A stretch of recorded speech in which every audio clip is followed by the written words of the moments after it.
আসসালামু আলাইকুম। আমার নাম মারিয়া।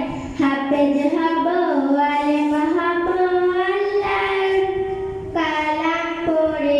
দেরি করো না মাগো তুমি সাজিয়ে দাও আমারে। হাফেজ হব আলেম হব আল্লাহর কালাম পড়ে। দেরি করো না মাগো তুমি সাজিয়ে দাও আমারে। 10 নেকি দেবেন প্রভু একটি হরফে। হাজার হাজার হরফ আছে পবিত্র কুরআনে। 10 নেকি দেবেন প্রভু একটি হরফে। হাজার হাজার হরফ আছে পবিত্র কুরআনে। হাফেজ হব আলেম হব আল্লাহ কালাম পড়ে। দেরি করো না মাগো তুমি সাজিয়ে দাও আমারে। জান্নাতে